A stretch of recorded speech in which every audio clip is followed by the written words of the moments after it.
다 같이 성경을 들고 일어서시기 바랍니다. 봉독해드릴 하나님의 말씀은 요한계시록 11장 15절에서 19절 말씀까지를 제가 봉독해드리겠습니다. 이것은 하나님의 말씀입니다. 일곱째 천사가 나팔을 불매 하늘에 큰 음성들이 나서 이르되 세상 나라가 우리 주와 그의 그리스도의 나라가 되어 그가 세세토록 왕노릇 하시리로다 하니 하나님 앞에서 자기 보좌에 앉아 있던 24장로가 엎드려 얼굴을 땅에 대고 하나님께 경배하여 이르되 감사하옵나니 옛적에도 계셨고 지금도 계신 주 하나님 곧 전능하신 이요 친히 큰 권능을 잡으시고 왕노릇 하시도다. 이방들이 분노하며 주의 진노가 내려 죽은 자를 심판하시며 종선지자들과 성도들과 또 작은 자든지 큰 자든지 주의 이름을 경외하는 자들에게 상 주시며 또 땅을 망하게 하는 자들을 멸망시킬 대로소이다 하더라. 이에 하늘에 있는 하나님의 성전이 열리니 성전 안에 있는 하나님의 언약궤가 보이며 또 번개와 음성들과 우레와 지진과 큰 우박이 있더라. 아멘. 네, 앉으시기 바랍니다.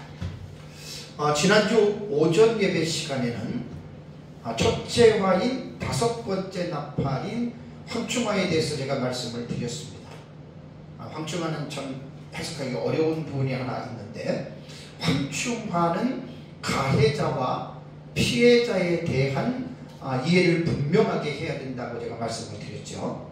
황충화에 대한 가해자는 모든 사람들이 거의 100%입니다. 가해자를 사탄으로 해석을 합니다. 그러나 피해자를 설정하는 데 있어서 많은 사람들이 불신자가 피해자라고 이렇게 해석을 합니다.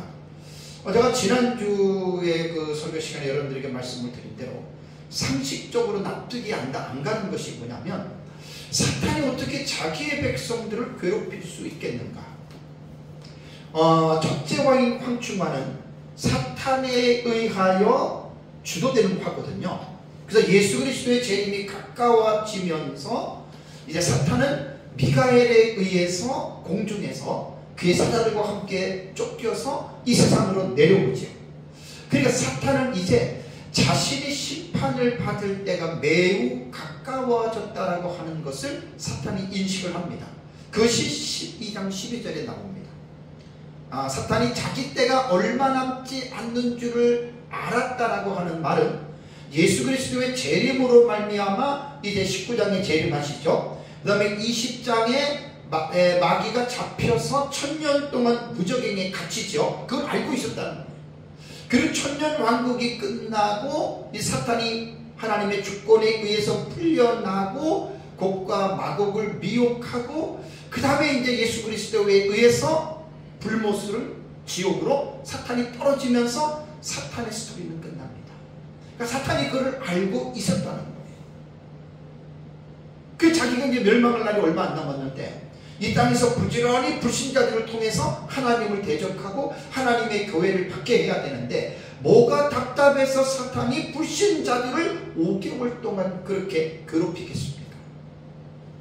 그래서 저는 피해자를 설정하는 데 있어서 황충화의 피해자는 사탄이 아니라 제가 성도들이라고 그렇게 여러분들에게 분명히 말씀을 드렸습니다. 자, 땅으로 쫓겨난 사탄이 이제 그 계시록 12장에 보면은 이제 사탄이 미가엘에서 쫓겨나잖아요. 그죠? 그럼 쫓겨나서 어떻게 하느냐? 그것이 이제 첫째 왕인 황충화 9장 1절에서 3절에 나온다고 그랬습니다. 그래서 무적행의 열쇠를 가지고 땅에 떨어지죠. 큰 별, 9장 1절에는 큰 별이 떨어지는데 그 부분에서 보면은 9장 1절에 무적행의 열쇠를 받았더라라는 말이 나오죠. 그죠? 받았더라라고 하는 말이 디도미의 이것이 수동태입니다. 이게 수동태. 디도미 동사의 수동태로 에도세라고 하는 동사 여러분들에게 말씀을 드렸죠. 에도세라고 하는 동사가 나오면 이게 수동태인데 그 동사가 나오면 문장에서 주어가 나오지 않거나 주어가 불분명할 때 헬라어 학자들이 아예 못을 박아놨어요. 에도세가 나올 때는 주어가 불분명하고 나타나지 않을 때는 이것은 주어가 하나님이다. 그래서 에도세는 신적 수동태라고 학자들은 이야기를 했습니다. 그래서 원문을 보지 못하는 분들은 그것을 찾아내지 못하지만 원문을 보면 이 에도스에 대한 이 중요한 의미들을 알 수가 있습니다. 그러니까 무적행의 열쇠를 가지고 사탄이 받았다라고 하는 말은 하나님의 주권에 의하여 하나님이 사탄에게 무적행 열쇠를 준 거예요. 그러니까 그리고 나서 이제 사탄이 내려와서 무적행을 열지요. 무적행을 여니까 연기가 화덕같이 올라온다 그랬습니다. 그것은 연기가 올라오는 게 아니라 무적행은 악한 영들을 가두는 감옥이기 때문에 무적행에 있는 수많은 악령들, 곧 나이아몬 귀신들입니다. 그 귀신들이 지금 올라오는 거예요. 그래서 첫째와 황충화가 일어나는 이 상황을 여러분들이 잘 이해해야 되는데, 마귀가 귀신들과 함께 쫓겨 내려오지요. 무적행에서도 귀신들이 올라오지요. 어떻게 됩니까? 이 세상은 악한 영들의 천하가 되는 거예요. 그래서 18장 2절에 계시록 18장 2절에 힘찬 음성으로 외쳐 이르되 무너졌도다 무너졌도다 큰 성 바벨론이여라고 말하면서 바벨론을 어떻게 묘사하냐면 귀신의 초소와 각종 더러운 영이 모이는 곳과 각종 더럽고 가증한 새들이 모이는 곳이 되었도다. 이것이 마지막 때의 인류 세상을 말하는 곳입니다. 그래서 참으로 끔찍한 상황이 이제 벌어지는 것이죠. 그래서 첫째 와인 황충화가 일어나는 상황이 이러한 상황이기 때문에 황충화의 피해자를 우리는 불신자로 보는 것을 제가 납득할 수 없다라고 말씀을 드렸습니다. 그래서 황충화의 피해자는 바로 성도다라는 말을 기억하셔야 됩니다. 그럼 황충화의 특징 중에 하나가 뭐죠? 제가 지금 오늘 도표를 정리를 또 하는데요. 이 도표가 이렇게 됩니다. 여기에서 여기까지가 한 일회가 됩니다. 여기서 한 일회의 절반, 히브리어로 해치가 돼요. 해치. 이게 절반이라는 말이에요. 한 일회가 7년이지만 딱 반반으로 나뉘어져요. 그래서 여기에 보면은 도표에 보면은 첫째화가 황충화가 여기 한 일회가 끝나기 직전에 있잖아요. 요 부분에 해당되는 거예요. 한 일회가 전반부에 끝나는 부분. 그래서 5개월 동안 이 화가 황충화가 일어나는 거예요. 그래서 여기에서 우리가 이 황충화의 피해자를 성도들로 볼 때 하늘의 전반부가 맞춰지기 전에 5개월 전에 나타나는데 여기에서 이 화가 제가 되게 중요하다고 그랬죠. 이건 성도들을 시험하는 거예요. 테스트하는 거예요. 그러니까 알곡과 쭉정이를 가르는 시금석이 되는 하나님의 화입니다. 첫째 화가. 그래서 요한계시록에서는 이 황충화가 주는 의미가 대단히 중요합니다. 왜냐하면 믿음의 시험을 이긴 자들과 믿음의 시험에서 진 자들이 곧바로 후반부로 넘어가면은 이 후반부가 대환란이잖아요. 그죠? 이 후반부가 대환란입니다. 세대주의는 한일의 7년을 전체를 대환란이라고 하는데 이 후반부가 대환란이 돼요. 그래서 계시록에 보면 이것이 얼마냐면은 42달로 표현을 했습니다. 그 42달의 대환란이 될 때 여기 도표에 보면은 하늘색으로 예비처가 있고 그 다음에 빨간색의 여자의 남은 자손들 이렇게 되어 있죠. 그죠? 그러니까 황충화에서 이긴 자들은 예비처를 들어가고 믿음의 시험에서 진 자들은 이 후 3년만 대환란으로 떨어져서 여자 남은 자손들이라고 여기 지금 들어간다라고 하는 그 사실입니다. 요한계시록에서는 사실 이 부분이 되게 중요한 거예요. 그래서 요한계시록 안에는 하나님이 신앙생활하는 성도들에게 이기는 신앙생활을 하라고 하는 것을 되게 많이 강조합니다. 자, 대표적인 본문이 계시록 2장과 3장의 7교회 본문 아시죠? 7교회 본문에서 공의 하신 말씀이 두 가지가 있는데 귀 있는 자는 성령이 교회들에게 하시는 말씀을 들을지어다라고 하는 말이 7교회 공의 다 했고요. 다음에 또 하나가 뭐냐면 니콤티, 이기는 자입니다. 니카오, 이기는 자라는 말이에요. 그래서 제가 이 이기는 자에 대해서 여러분이 동사에 대한 의미를 여러분들에게 말씀을 드렸어요. 동사는 6가지의 관점에서 동사를 관찰해야 됩니다. 법, 시상, 태, 성, 수, 경. 헬라에서는 이 동사가 이 6가지를 꼭 봐야 돼요. 어떤 법이냐? 그 다음에 그 시제가 뭐냐? 태가 뭐냐? 이런 것들을 꼭 봐야 되는데, 이기는 자라고 하는 말이 뭐냐면 헬라어 단어가 이게 니카오라고 하는 단어입니다. 니카오. 이게 니카오라고 하는 단어거든요.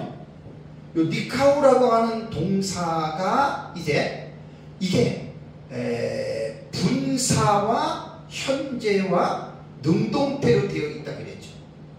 그래서 이제 이 부분이 보면은 분사와 현재와 능동태로 되면 이걸 뭐 니콘티로도 되고 니콘으로도 되는데, 이것이 역격이냐 아니면은 주격이냐에 따라서 이제 역격은 니콘티고 주격은 니콘이 됩니다.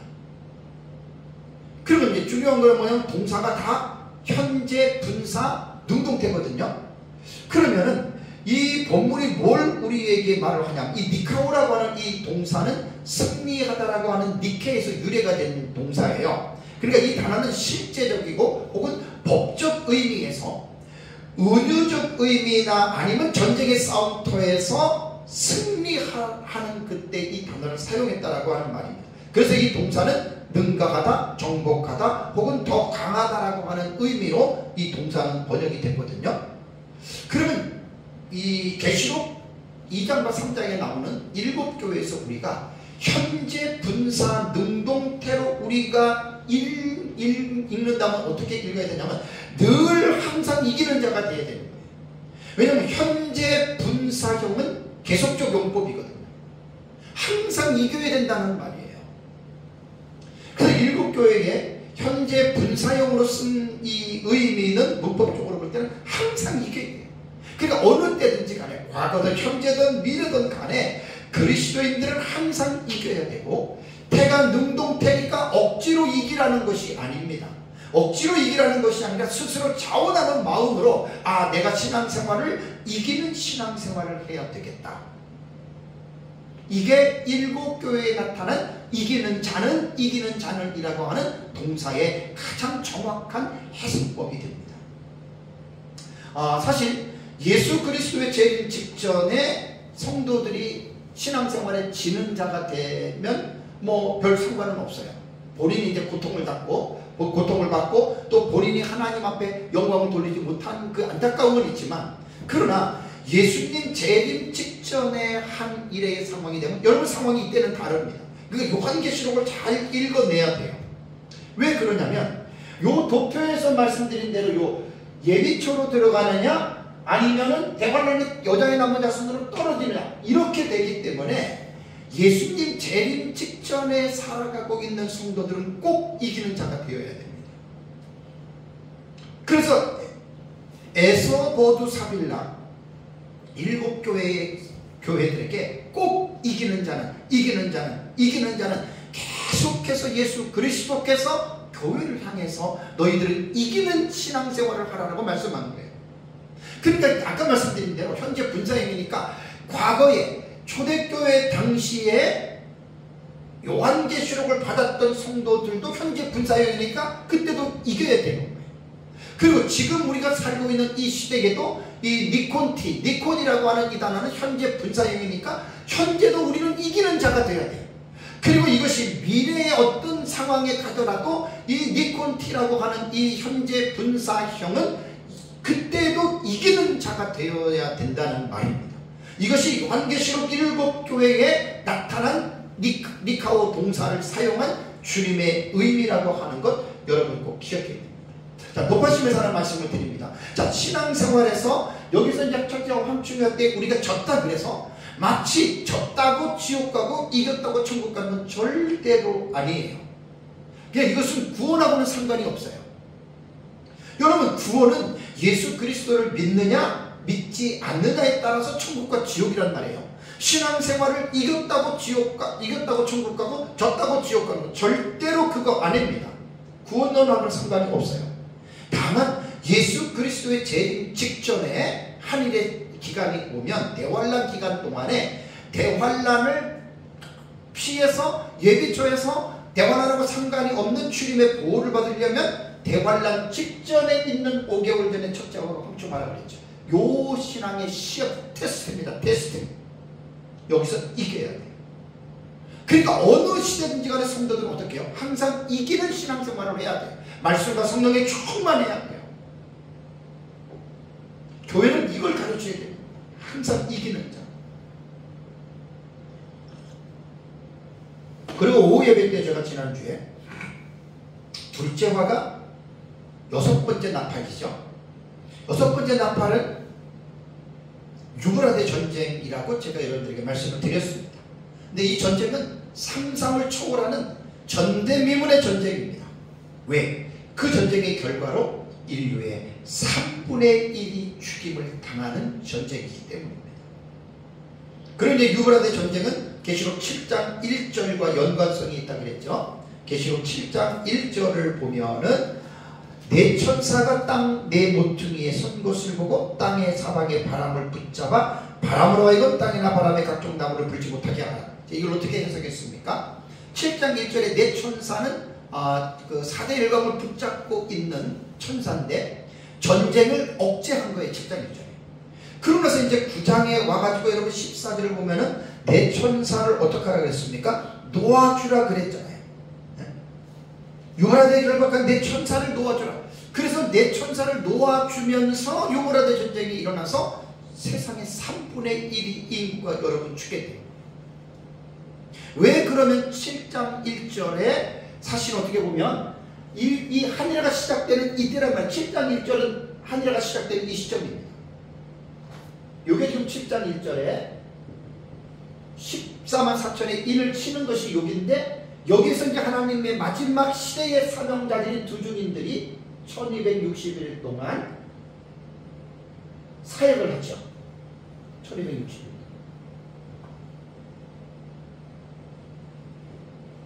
이때 유브라데 전쟁이 일어나게 되는데 하나님의 특별하신 간섭하에서 유예가 되는 거예요. 전쟁이. 그러면서 이제 두 증인 사역이 끝나고 후반부에 들어와서 유브라데 전쟁이 터진다. 이것이 7장 1절과 다음에 9장 14절의 연결고리가 되는 이제 그런 말씀입니다. 사실 두 증인은 요한계시록에서 정말로 중요한 계시인데요. 하나님의 마지막 시대에 쓰임받는 사명자들입니다. 예수님도 재림 직전에는 이 시츄에이션을 상황을 어떻게 말씀을 하셨냐면 노아의 때와 롯의 때와 같을 것이다 라고 말씀을 했죠. 택한 자들조차도 이 세상에 물질 물명 향락과 방탕에 빠져가지고 신앙생활이 약화될 것이라고 분명히 말씀했습니다. 그러나 예수님 재림 직전에 많은 사람들이 말씀 안에서 깨어있지 않고 성령으로 충만하지 않기 때문에 하나님은 마지막 때에 사용하는 자기의 종들을 통해서 영적으로 잠들어 있는 나태한 신앙생활을 하나님께서 책망하게 하십니다. 그래서 그들로 하여금 깨어서 세상과 짝하던 모든 것들, 죄를 지었던 것들을 철저하게 회개하고 하나님 앞에 바르게 서서 두렵고 떨림으로 좀도 없고 흠도 없이 평강 가운데에 거룩한 삶을 살다가 바로 예수 그리스도를 만나라고 이 소리를 외치는 사람들이 두 증인들이에요. 이게 마지막 시대의 사명자들이에요. 그래서 정신을 차리고 여러분 마지막 때에는 신앙생활을 해야 된다고 말했습니다. 자, 그러고 나서 이제 둘째 화를 말할 때 제가 어떻게 했죠? 둘째 화의 마지막이 9장 21절에 둘째 화가 마무리되는 것 같이 보인다 그랬죠. 근데 실제적으로 6번째 나팔은 21절에서 끝나는 게 아닙니다. 자, 그래서 여러분 11장 13절을 보십시오. 11장 13절과 14절을 보면 그때에 큰 지진이 나서 성 10분의 1이 무너지고 그 다음에 지진에 죽은 자들이 7천이라 그 남은 자들이 두려워하여 영광을 하늘의 하나님께 돌리더라. 그러면서 14절에 뭐라고 했습니까? 둘째 화는 지나갔으니 보라 셋째 화가 속히 이르는도다. 둘째 화가 6번째 나팔이잖아요. 6번째 나팔이 유브라데 전쟁이잖아요. 그러니까 이 유브라데 전쟁이 끝나는 시점이 언제냐면은 11장 13절과 14절 여기에서 둘째 화가 종결이 되는 거예요. 왜 그러면 이렇게 했느냐? 11장에서 보면은 12절에 두 증인들이 1260일의 사역을 하고 어떻게 됩니까? 하늘에서 하나님이 올라오라라고 하는 음성을 듣고 하늘로 올라가죠. 그 두 증인들이 승천하는 그때가 바로 둘째 화와 연결되는 시점이란 말이에요. 그래서 도표를 보면은 여기에 보면은 이제 두 증인들의 승천이라고 쭉 올려놨죠. 요 가운데에. 그러면서 곧바로 둘째와 유브라데 전쟁이 벌어지는 거예요. 이러한 부분들을 잘 여러분들이 이해를 해야 됩니다. 자, 그러고 나서 이제 이번 시간에는 제가 화로서는 셋째 화에 대한 설교를 합니다. 나팔의 순위로는 7번째 나팔이 되죠. 그래서 세 화에 대한 용어는 이제 지난주에 제가 지지난주에 설교한 대로 계시록 8장 13절에 공중에 날아가는 독수리가 우아이 우아이 우아이 화가 있다라고 하는 세 화를 선포하죠. 이게 뭐냐면 공중에 날아가는 독수리는 넷째 나팔이 불미고 나서 다섯째 나팔 그 사이에 삽입된 계시란 말이에요. 그래서 독수리가 세 화를 선포하고 나서 그 화 세 개를 앞으로 불어야 할 새 나팔이 남아 있음이로다라고 말을 한 것으로 미루어 볼 때 다섯 번째, 여섯 번째, 일곱 번째 나팔의 화의 성격은 뭐냐? 일곱 번째 나팔은 바로 화에 대한 성격을 가지고 있다라고 하는 말입니다. 자, 다시 한번 일곱 번째 나팔에 대한 계시를 제가 정리를 하겠습니다. 왜냐하면 어려워요. 종말론을 처음 듣는 사람들은 이거 분명히 처음 들으면 무슨 말인지 몰라요. 그래서 계속 제가 반복을 하는 거예요. 요한계시록을 먼저 내용을 파악하기 전에 기록된 순서대로 요한계시록을 먼저 구조를 이해해야 됩니다. 그래서 이것을 제가 형식상 구조라고 제가 말씀을 드렸습니다. 요한계시록의 가장 주축이 되는 내용이 세 가지 일곱 시리즈요. 일곱 시리즈. 일곱인, 일곱 나팔, 일곱 대접입니다. 아주 특색이 있고 요한계시록을 딱 누구든지 읽으면 일곱인이 있고 일곱 나팔이 있고 일곱 대접이 있네. 요 세 가지 계시를 먼저 감을 잡으셔야 됩니다. 그래서 이 세 가지의 일곱 시리즈 중에 그 계시의 범위가 가장 넓은 게 일곱 나팔이에요. 그래서 일곱 인은 계시록 6장을 보시면 계시록 6장에 첫째 인에서 여섯째 인까지 쪼르륵 나옵니다. 그러면서 이제 6장 다음에 성경을 보시면 돼요. 7장을 보면은 일곱 번째 인이 안 나와요. 그 7장에는 14만 4천과 흰옷 입은 큰 물이 다른 내용이 중간에 삽입됐죠. 여섯째 인과 일곱째 인. 이걸 삽입계시, 막간계시라고 하는 거예요. 그래서 8장 1절을 보면은 일곱째 인이 그때 떼어져요. 그럼 일곱 인의 계시를 우리가 정리할 때는 범위가 어떻게 되냐면 여섯째 인하고 일곱째 인 사이에 다른 내용의 계시가 삽입되는 게 하나 딱 나오죠.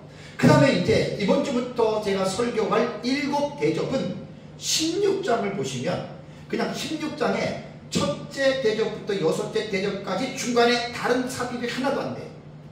그냥 첫째에서 여섯째 대접이 16장에 그대로 다 사건이 벌어집니다. 그러고 나서 이제 제일 복잡한 부분이 뭐냐면 일곱 나팔이라는 얘기예요. 자, 성경을 이제 보셔야 돼요. 성경을. 자, 오늘 11장 15절에서 19절 내용을 설명을 안 합니다. 구조에 대해서 이번 시간은 제가 정리하고 넘어갑니다. 자, 15절에 보면은 일곱째 천사가 나팔을 불매 그랬죠. 그죠? 그러니까 이것도 우리가 어떻게 이해해야 되냐면 여섯째 천사가 나팔을 분 것이 둘째화가 지난주에 설교한 계시록 9장 13절에서 21절까지잖아요. 그러면서 여섯째 나팔이 불리면 일곱 번째 나팔이 불려야 되는데 10장을 들어가 보면 일곱 번째 나팔 안 나오죠. 그게 이제 하늘에서 내려온 힘센 천사의 내용이 나오는데 그리고 11장을 가면은 일곱 번째 나팔이 안 나와요. 두 증인이 나오죠. 이게 뭐냐면 다른 계시가 삽입된 거예요. 여섯째 나팔과 일곱째 나팔, 곧 11장 15절에서 19절 그 다음 거기부터 11장 15절까지 그 사이에 다른 계시가 어떻게 해요? 삽입이 된 거잖아요. 그러니까 내용이 지금 중요한 게 아니라 성경이 기록된 구조를 먼저 이해를 하시라는 말입니다. 그래서 11장 15절을 보니까 일곱째 천사가 나팔을 불매. 일곱째 천사가 11장 15절에서 나팔이 불립니다. 그러면서 15, 16, 17, 18, 19절을 난 내용을 설명을 안 합니다. 읽어보면은 일곱 번째 나팔에 내용이 없어요. 그냥 서막적, 서론적인 계시입니다. 그러면 이제 독자들은 일곱째 나팔 내용이 뭐야? 첫째 나팔은 둘째 나팔은 다 나름대로 나팔에 대한 사건이 내용을 가지고 있었잖아요. 다섯째 나팔은 황중화, 여섯 번째 나팔은 이제 유브라데 전쟁, 그죠? 네 번째 나팔은 영적 흑암, 세 번째 나팔은 음녀, 그 다음에 두 번째 나팔은 이제 일곱 번째 제국 출현, 첫 번째 나팔은 적그리스도. 다 나팔이 내용이 있는데 일곱 번째 나팔의 내용이 15절에서 19절까지 안 나와요. 다른 서론적인 얘기만 하거든요. 그러면 이제 독자들은 궁금하잖아요. 그 일곱 번째 나팔의 내용이 뭐야? 그 다음에 나오는 문맥이 12장이잖아요. 12장을 여러분 쭉 읽어보십시오. 12장의 내용은 헤롯 옷 입은 여자를 교회입니다. 붉은 영이 사탄이 박해하는 내용이 나와요. 그러면 이제 성경을 읽다 보면 궁금해요. 왜 일곱 번째 나팔의 내용이 안 나오고 왜 이 헤롯 옷 입은 여자 이게 나와? 삽입된 거예요. 그러니까 일곱 번째 나팔은 15절에 불렸어요. 내용은 아직 공개하지 않았어요. 그리고 다른 내용이 삽입된 게 12장이에요. 희한하네. 13장 다음 문맥이 13장이잖아요. 여러분 13장을 보십시오. 바다에서 올라오는 짐승과 땅에서 올라오는 짐승 둘이 나오죠. 이거 일곱 번째 나팔하고 상관없어요. 일곱 번째 나팔 내용이 안 돼요. 그러면 또 궁금해져요. 도대체 일곱 번째 나팔은 어디서 나오는 거야? 그 다음에 다음 문맥이 14장이잖아요. 14장을 읽으면 5가지 사건이 나옵니다. 이 5가지 사건도 14만 4천이 시온산에 서 있고 공중에 날아가는 새 천사가 외치고 하늘에서 음성이 들리고 그 다음에 예리한 낯으로 익은 곡식을 추수하고 익은 포도송이를 추수한 5가지 내용. 이거 일곱 나팔 내용이 아닙니다. 그러면 성경을 체계적으로 읽는 사람이라면 와 이거 웃기네. 11장 15절에서 일곱 번째 나팔이 불렸는데 내용은 안 나오고 12장 13장 14장은 다른 내용이 지금 삽입이 됐는데 이 범위가 상당히 넓지요. 12, 13, 14장이니까 사건만 해도 10몇 가지가 나온단 말이에요. 그 다음에 15장 1절을 볼까요? 자 15장 1절을 보겠습니다. 또 하늘에 크고 이상한 다른 이적을 보매 그 다음에 뭡니까? 일곱 천사가 일곱 재앙을 가졌으니 곧 마지막 재앙이라 하나님의 진노가 이것으로 마치리로다. 그건 11장 15절을 읽었던 사람이 12, 13, 14장을 이상하네 하다가 15장 1절을 읽으면 어때요? 일곱 천사가 나오는구나. 왜? 일곱 번째 천사가 나팔을 불었어요. 근데 15장 1절에는 일곱 천사가 나오는데 일곱 재앙을 가졌고 마지막 재앙이야. 이게 지금 일곱 번째 나팔에 대한 내용인데 중요한 건 뭐냐면 정확하게 표현이 안 돼 있어요. 마지막 재앙, 하나님의 진노가 마친다. 이거는 맞아요. 이게 일곱 번째 나팔이 가지고 있는 내용인데 중요한 일곱 번째 나팔이 이것이다라고 하는 핵심의 말을 안 했어요. 그러면서 2절과 3절과 4절을 보면은 불이 섞인 유리 바닷가에 대한 계시가 나오죠. 이건 일곱 번째 나팔 아니에요. 다른 계시가 또 어떻게 해요? 삽입된 거예요. 그러니까 11장 15절에 일곱 번째 나팔이 불렸어요. 그 다음에 12, 13, 14장은 일곱 번째 나팔에는 다른 계시가 삽입됐어요. 그 다음에 15장 1절에 또 일곱 번째 나팔이 일곱 천사를 이야기하고 마지막 재앙까지 얘기를 하면서 일곱 번째 그 나팔의 내용을 조금 구체적으로 설명하다가 본래의 그 내용은 말하지 않고 그 다음에 불이 섞인 유리바닷가 2절에서 4절까지 다른 내용이 또 삽입이 됐어요.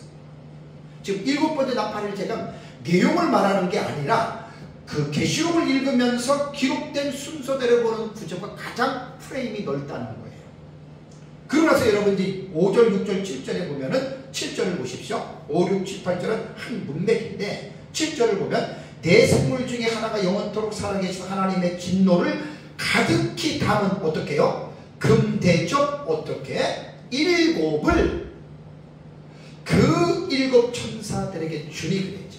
이게 일곱 번째 나팔의 내용이에요. 그러니까 일곱 번째 천사, 그러니까 일곱 번째 나팔이 내용이 볼 내용은 7절입니다. 일곱 금 대접입니다. 그래서 그래서 우리가 제가 지금 종말론 용어 해설에 대한 설교를 하는데 첫째, 둘째, 셋째 쭉 하는 거예요. 첫째 나팔, 둘째 나팔, 여섯째 나팔까지 하고 일곱 번째 나팔이 뭐냐 이걸 하는데 일곱 번째 나팔이 제일 복잡하다는 거예요. 일곱 나팔 시리즈가. 이걸 먼저 여러분들이 이해를 하셔야 됩니다. 그러니까 정리해서 말씀을 드린다면 일곱 번째 나팔의 계시는 자체적으로 어떤 사건의 내용을 갖고 있는 게 아니에요. 다섯 번째 나팔은 황충화, 여섯 번째 나팔은 유발화대 전쟁, 넷째 나팔은 영적 흑암, 이렇게 자체적인 내용을 갖고 있는 것이 아니고 일곱 번째 나팔은 어떻게 해요? 다음번에 등장할 일곱 시리즈인 일곱 대접을 보여준 거예요. 소망적으로. 그 일곱 번째 나팔 내용은 그거란 말입니다. 그러면 일곱 번째 인 기억나시죠? 첫째인, 둘째인, 다섯 번째, 여섯째인 전부 다 내용들이 다 있었어요. 근데 이게 일곱 번째 인은 일곱 번째 인을 떼니까 반 시간 동안 고요하다가 침묵을 했어요. 그러나서 일곱 천사가 일곱 나팔을 가졌다. 그죠? 여기 일곱 번째 인의 내용이에요. 그러니까 일곱 번째 인도 자체적인 내용이 없어요. 일곱 인이 끝나고 그 다음 시리즈가 일곱 나팔 시리즈잖아요. 그거를 여러분 보여주는 거예요. 자, 제가 왜 지금 계시록을 설교를 하면서 이렇게 자세하게 하냐면 계시록은 이렇게 공부들을 하셔야 돼요. 그냥 첫째가 뭐고 둘째가 뭐고 셋째가 뭐고 그거 참 골치 아픕니다. 그렇게 계시록을 배우면 체계도 없고 질서도 없이 배우는 거예요. 그냥 카더라 마구잡이로 막 배우면 요한계시록 절대 이해하지 못합니다. 그래서 내용을 공부하기 전에 이게 구조거든요. 제가 형식상 구조라고 이름을 제가 붙였어요. 기록된 순서대로 먼저 구조를 먼저 파악을 해야 돼요. 자, 그렇다면 이제 일곱 번째 나팔이 일곱 대접이라고 그랬습니다. 이제 오후부터 제가 대접에 대한 설교를 하는데, 그렇다면 이제 이 시간에 좀 윤곽을 제가 말씀을 드리는 거예요. 일곱 대접을 이제 오후 예배 때 첫째 대접부터 설교를 하는데, 그걸 이제 전체적인 윤곽을 먼저 여러분들에게 이제 잡아서 이제 하나하나 말씀을 드리는데, 자, 일곱 대접은 그 15장 1절 하고요, 그 다음에 15장 7절, 요 두 절을 보셔야 됩니다. 일곱 대접은 특징이 뭐냐면, 내용이 뭐냐면 재앙을 가졌다라는 말을 합니다. 그리고 이 재앙은 하나님의 진노의 재앙인데 15장 1절에서는 마지막 재앙이라고 말을 합니다. 그러니까 요한계시록 6장부터 하나님의 재앙이 심판이 임해요. 근데 이 심판이 언제까지 임하느냐, 요 마지막 일곱 금대접, 일곱 대접, 요 일곱 대접이 하나님의 진노가 맞춰지는 것이다. 그래서 15장 7절에 이 일곱 대접은 하나님의 진노를 아주 가득히 담은 대접 재앙이다라고 이렇게 말을 합니다. 이게 일곱 대접에 대해 나타나는 내용이고요. 그 다음에 이제 일곱 대접의 특징이 뭔가? 특징은 특별하게 재앙이라는 단어를 붙였습니다. 재앙. 재앙이라고 하는 말은요, 뒤에서 제가 이제 말씀을 좀 드리겠지만, 뒤에서 설명하고, 어쨌든 재앙인데, 이 재앙은요, 누구에게 내려지냐면, 불신자들에게 이 재앙이 내려지는데, 보세요. 일곱 대접, 첫째에서 일곱 번째 대접은 불신자들에게 내려지는 겁니다. 그런데 여기서 보면은 일곱 인이나 일곱 나팔을 여러분 우리가 살펴보면 거의 다 재앙의 내용을 가지고 있는데, 잘 들으셔야 돼요. 일곱 인과 일곱 나팔 모두가 다 재앙 아닙니다. 자, 왜 그러냐면 인 시리즈에서 첫째 인과 다섯 번째 인은 재앙이 아닙니다. 그 요한계시록은 종말론적인 신학적 입장에 따라서 해석이 달라요. 누구는 이렇게 보고 누구는 이렇게 보고, 어떤 것은 재앙이고 어떤 것은 재앙이 아니에요. 그래서 어떤 사람들은 일곱 재앙, 일곱인 재앙, 일곱 나팔 재앙, 일곱 대접 재앙 이렇게 말하는데 그게 맞는 말이 아니에요. 왜냐하면 첫째 인은 두 증인의 계시로 우리는 해석합니다. 이 말은 재앙이 아닙니다.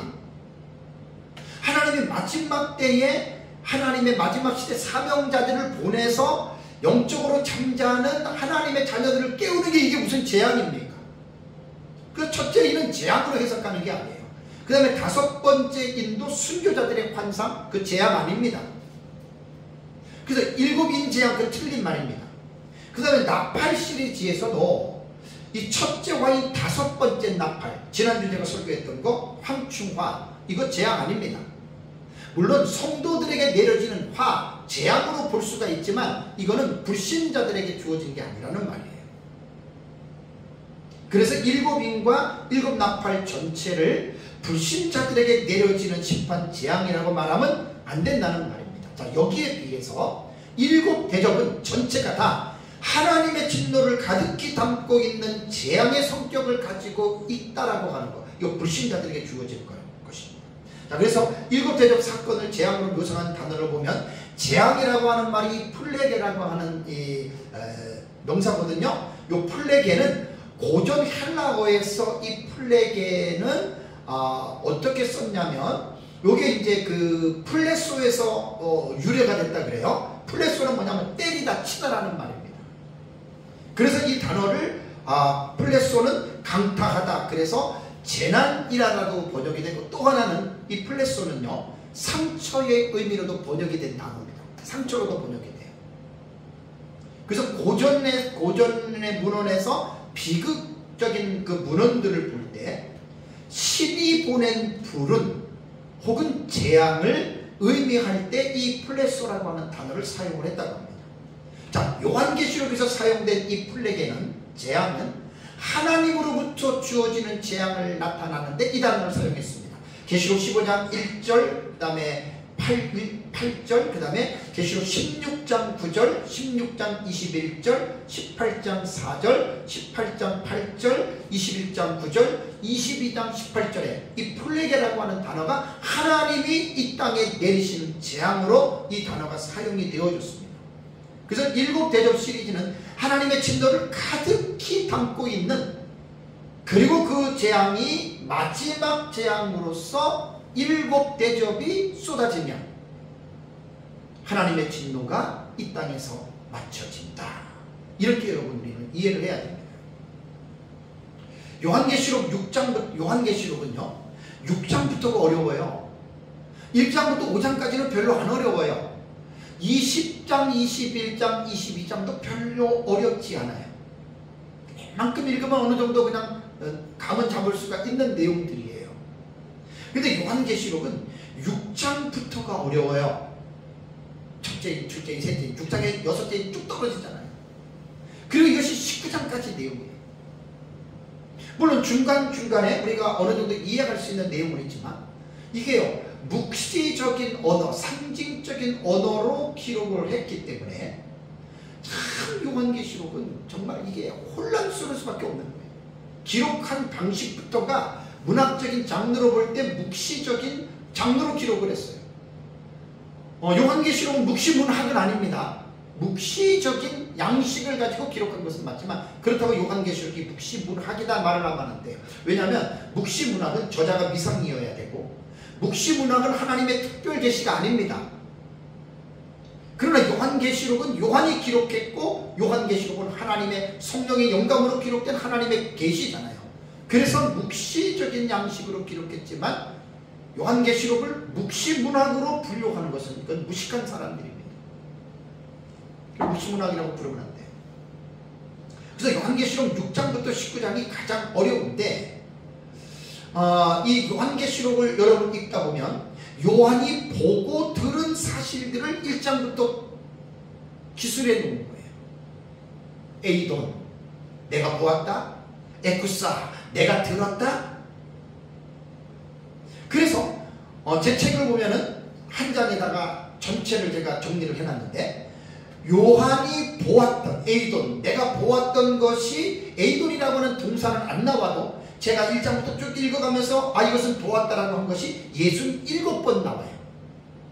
그 다음에 아쿠오라고 하는 에쿠사라고 부를 땐 이 아쿠오라고 하는 이 들었다라고 하는 동사가 다 나오진 않지만 이것은 들은 것이야. 그래서 제가 이제 기록한 것이 이거 보니까 67번씩이에요. 보고 들은 것이. 그 그리고 요한계시록 전장에 나타난 사건으로 본다면 1장부터 22장까지 제가 정리한 것으로는 73가지의 사건으로 저는 정리를 했습니다. 그리고 요한계시록 6장부터 19장 가장 어려운 부분 6장부터 19장까지가 한 일회에 일어나는 내용으로 우리는 보는데 6장부터 19장까지 보면은 요한이 보았던 것이 52번이고 들었던 것이 43번이고 사건은 52번이 나옵니다. 저는 아주 깊이 있게 연구를 했어요. 책에 다 나옵니다. 그래서 이 요한계시록 6장부터 15장은 52가지의 사건화로 하면 사건이 나오는데 이 52가지의 사건들을 분류해보면 전부가 다 재앙이 아니라는 것입니다. 그래서 이 52가지의 사건을 6장부터 19장까지를 보면은 크게 3가지 방면에서 이 사건이 이루어지는데 이 사건이 일어나는 대상이 뭐냐면 첫 번째는 이 세상에 대한 재앙과 심판으로 나타나고 두 번째는 마귀, 악한 영들에 대한 심판으로 나타나고 셋째는 하나님의 교회와 성도들에 관한 사건들도 있습니다. 이런 건 재앙으로 볼 수가 없는 거예요.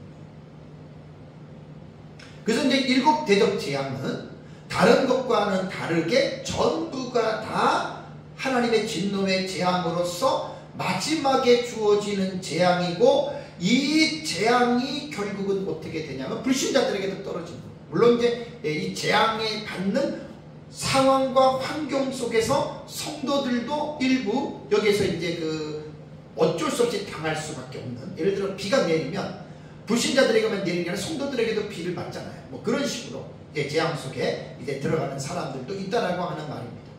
그래서 이제 특징이 뭐냐면 이것으로 7 대접으로 하나님의 진노에 대한 재앙은 마친다는 것이죠. 또 하나 7 대접 재앙은요 16장에 전체적으로 기록이 되어져 있는데 첫째부터 7번째까지 어떻게 해요? 중간에 아까 뭐라 그랬죠? 삽입된 사건이 하나도 없습니다. 가장 그냥 첫 번째부터 7번째까지 그대로 이제 일어나는 이러한 계시가 바로 7 대접이라고 하는 말입니다.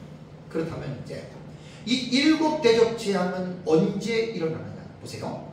사건으로 말할 때에는 이 사건이 언제, 왜, 언제 일어나는지에 대한 부분을 분명하게 여러분 설정해야 돼요. 요한계시록을 해석할 때 2000년 동안 교회들이 어떻게 사건을 해석했냐면 4가지, 지금은 이제 5가지인데 과거적 해석.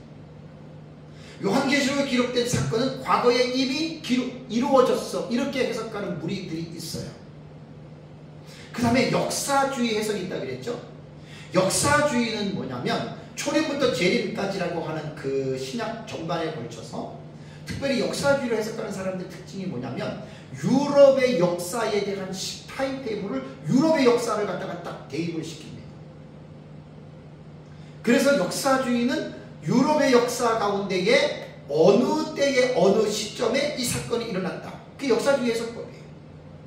다음에 3번째 미래주의 해석법이 있어요. 미래주의 해석은 과거도 아니고 지금도 아니고 앞으로 예수 그리스도의 재림 직전의 종말적인 사건으로 요한계시록을 해석한 것이 이게 미래주의입니다. 이 미래주의 해석법은 초대교회 교부들이 대다수가 해석했던 그들이 가졌던 역사적 전천년의 해석법이 미래주의입니다. 그러니까 종말적 해석이라는 겁니다. 다음에 4번째가 이상주의, 상징주의 해석입니다. 상징주의 해석은 뭐냐면 이것은 사건이 아니야 이렇게 봅니다. 그리고 그 사건을 가지고 적용을 해서 어떤 사건이든지 간에 신약시대 전체를 가지고 적용을 하는 거예요. 그래서 예를 들어서 선과 악이 싸우는데 선이 이긴다. 하나님의 세력과 사탄의 세력이 싸우는데 결국은 하나님의 세력이 이긴다. 이게 이상주의, 상징주의 해석으로서 무천년이 이 해석을 따릅니다. 그러니까 무천년과 전천년은 완전히 다른 거예요. 방식이. 그리고 이제 요즘에는 20-30년 전만 해도 과거주의니 역사주의니 미래주의니 상징주의니 나름대로 자기가 믿고 있는 걸 막 강조하고 그것 가지고 논쟁과 격돌이 심했었어요. 근데 가만히 보면 20-30년 전부터요. 이 논쟁과 다툼이 서서히 줄어들기 시작했어요. 지금 우리나라에서도 거의 종말론 가지고 논쟁 안 합니다. 지금 세계적인 신학의 흐름이 그래요. 왜 그런 줄 아세요? 전에처럼 하나의 해석 방법만 고집하는 것이 아니라 모든 해석법을 어떻게 해요? 종합적으로 절충적인 해석을 합니다. 그래서 종합주의라고도 하고 절충주의라고도 이야기를 하는 거예요. 지금 거의 세계적인 종말론의 흐름이 이렇게 갑니다. 그래서 다 나름대로 다 갖다가 이렇게 믹서를 해요. 믹서 섞어가지고 해요.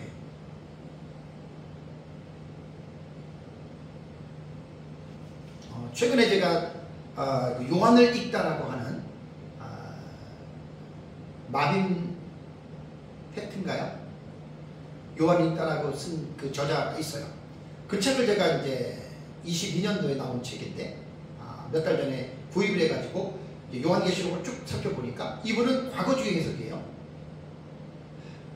마빈 페이트인가 그래요. 과거주의 해석으로 1장부터 19장까지를 보더라고요. 뭐 그건 자기 자유들인가.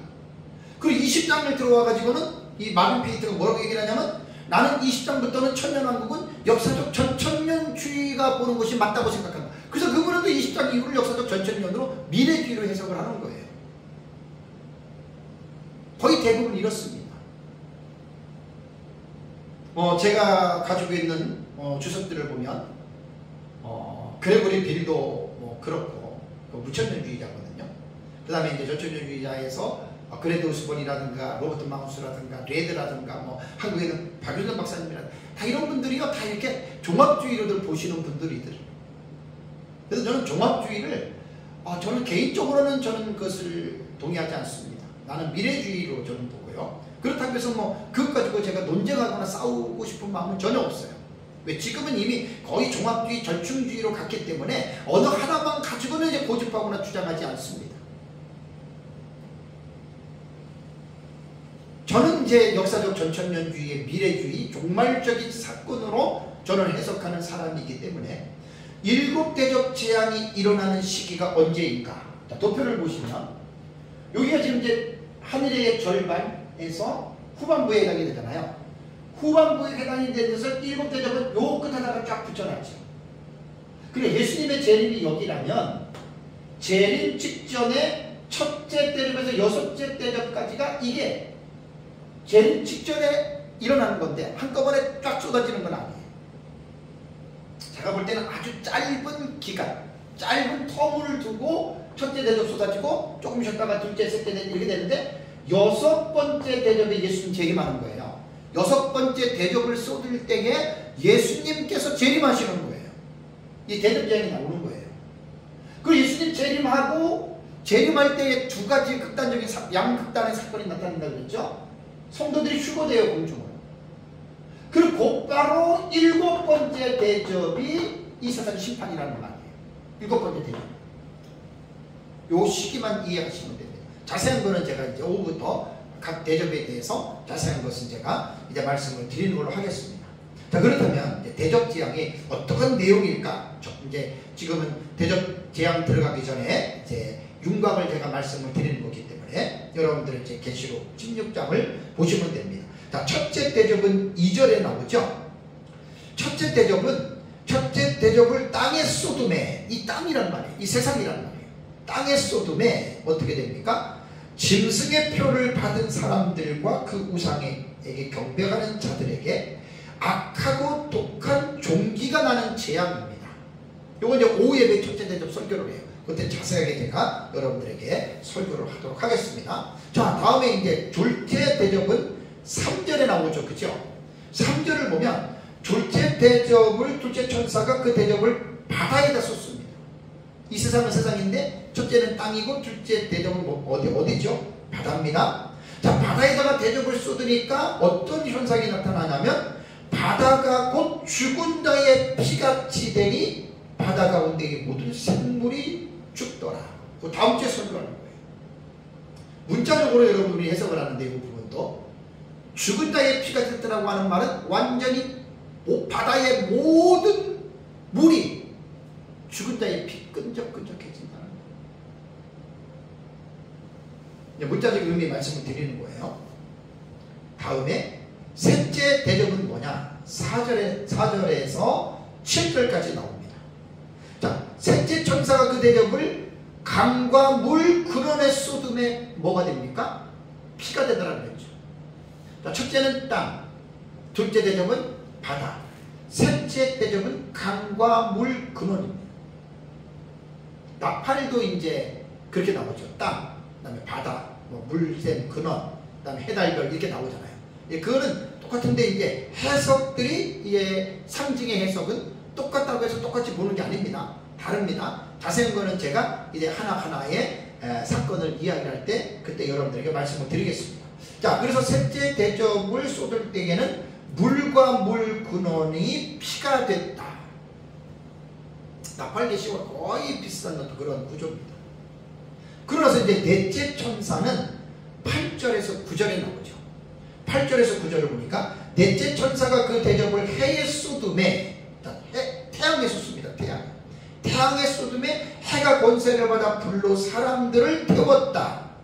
자, 자세한 내용은 본 부분을 할 때 제가 설명을 하도록 하겠습니다. 다음에 이제 다섯째 천사는 10절과 11절 나오죠. 그죠? 다섯째 천사가 그 대접을 어디에 쏟냐면 이 땅에 짐승의 왕자에 쏟으니, 짐승은 적그리스도잖아요. 적그리스도의 통치하는 그 정부입니다. 거기다 쏟는다 그 말이고요. 다음에 여섯 번째 천사는 12절에서 16절까지 나오죠. 그죠? 요 여섯 번째 대접은 유브라데 강가에 대접을 쏟아요. 그러면서 아마겟돈으로 세상의 군대가 집결합니다. 이 여섯 번째 대접에 예수님이 재림하는 건데 그 내용이 계시록 19장 11절과 21절에 아주 자세하게 묘사가 되어져 있어요. 그래서 계시록 19장 11절과 21절의 내용은 재림하신 예수님이 아마겟돈에 모여있는 지상의 군대들을 심판하는 것입니다. 이게 여섯 번째 대접 재앙이 일어날 때 예수님 재림하고 아마겟돈을 심판하는 내용이 나옵니다. 다음에 일곱 번째 대접은 17절에서 21절까지입니다. 그 이 일곱 번째 대접 재앙이 이제 이 세상을 지구가 세 갈래로 갈라집니다. 자세한 거는 제가 해당되는 사건을 설교할 때마다 그렇게 하도록 하겠습니다. 자, 그러면 이제 세 가지의 일곱 시리즈 계시를 통해서 얻을 수 있는 교훈이 있습니다. 마지막입니다. 마지막 교훈은, 그럼 우리는 이 일곱 나팔, 일곱 대접을 통해서 우리는 무엇을 깨달아야 되는가? 하나님이 왜 이렇게 세 가지의 일곱 시리즈를 통해서 우리에게 교훈을 하시는 것인가? 저는 이것이 제일 중요하다고. 요한계시록 설교를 하면서 여러분들에게 계속 반복해서 말씀을 드렸던 것처럼 요한계시록은요, 종말론의 신학적 입장에 따라서 해석이 다릅니다. 어느 관점에서 보느냐에 따라서 해석이 다르기 때문에 요한계시록은 아주 해석이 매우 다양합니다. 너무 혼란스럽습니다.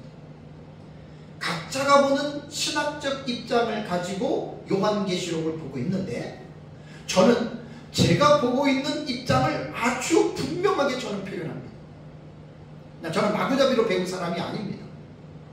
저는 요한계시록을 마구잡이로 가르치는 사람도 아닙니다. 정확하게 제가 요한계시록을 배우는 신학적 기초와 입장과 그 다음에 이러한 그 족보를 제가 정확하게 알고 있기 때문에 저는 이것을 분명하게 제가 자신 있게 저는 이 부분을 말을 하는 것입니다. 제가 배운 요한계시록은요, 초대교부들이 가지고 있었던 역사적 전천년 종말론의 신학을 저는 따릅니다. 초대교부라고 그랬습니다. 그래서 역사적 전천년의 종말론 신학적 기초가 뭐냐?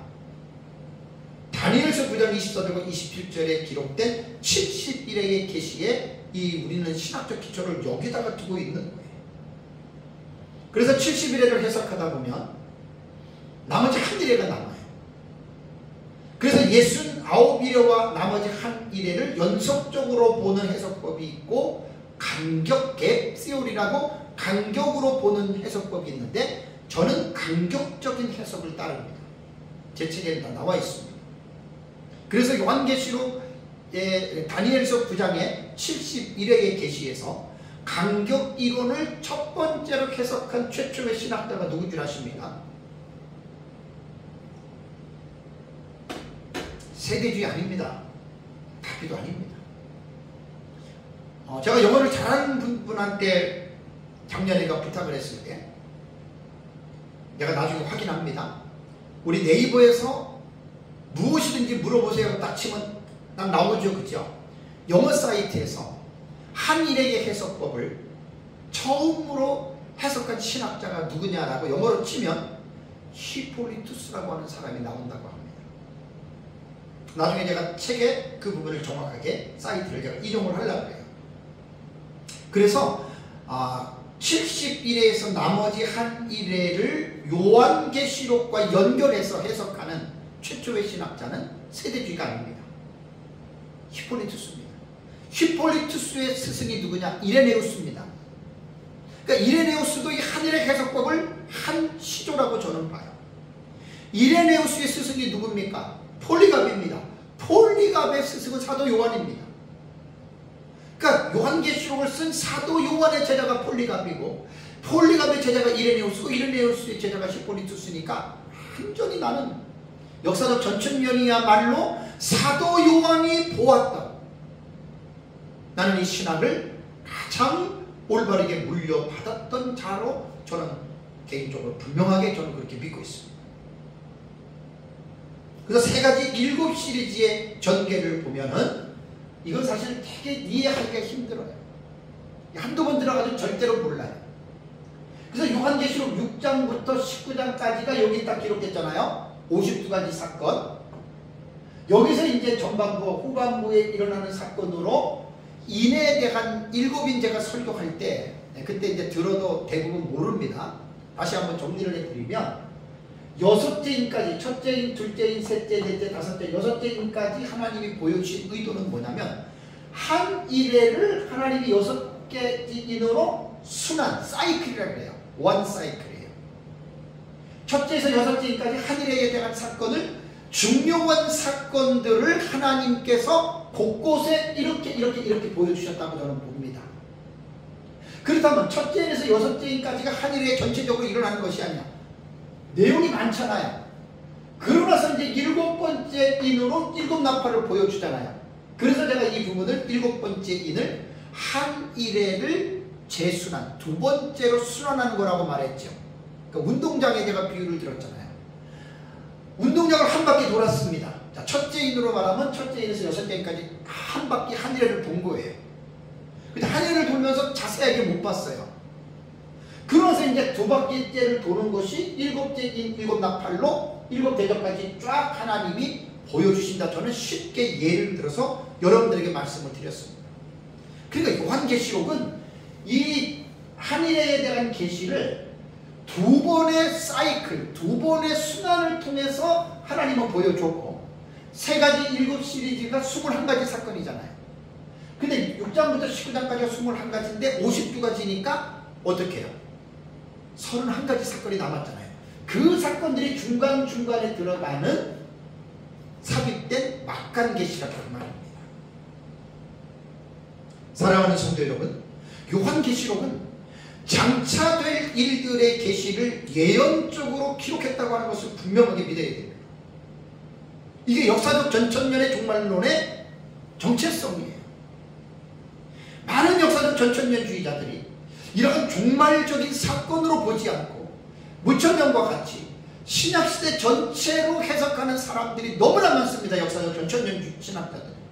저는 그건 아니라고 봐요. 다 혼합된 겁니다. 제가 여러 가지 책들을 읽어봤는데 원래 역사적 전천년주의의 종말론은 종말적 해석을 해야 됩니다. 그러니까 예수님 재림 직전으로 그 해석을 하는 것이 이게 역사적 전천년의 정체성입니다. 그래서 교회는 장차될 일들의 계시인 요한계시록을 잘 연구해서 성도들에게 가르쳐야 돼요. 계시록 22장 10절에 또 내게 말하되 이 두루마리의 예언의 말씀을 임봉하지 말라 때가 가까우니라. 그러니까 요한계시록을 교회는 잘 연구해서 가르쳐야 되는데 어떻게 된 게 지금 교회가 요한계시록이 너무 어렵다 보니까 설교자들이 요한계시록을 가르치는 사람들이 거의 없어요. 사이비 종교인 신천지는 마치 요한계시록을 자기들만이 아는 것처럼 이렇게 대서특필을 하는데, 왜 기존 교회는 요한계시록을 전천년이든 무천년이든 구천년이든 세대주의든 가르쳐야 되는데 가르치지 못하고 있잖아요. 이게 한국교회 문제예요.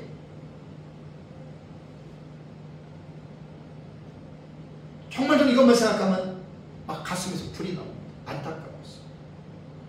무엇보다도 종말의 시대를 살아가는 성도들은 예수님의 재림에 초점을 맞춰야 돼요. 그 예수님의 재림에 초점을 맞추면서 하루하루를, 현실을 무시하는 게 아니라 하루하루를 예수님의 재림을 기다리면서 거룩한 삶을 살아가야 한다라고 하는 이 사실을 잊지 마시고, 저와 여러분들이 믿음으로 거룩한 삶으로 승리하는 삶을 살아가시기를 주님의 이름으로 축복합니다. 다 같이 함께 기도하겠습니다.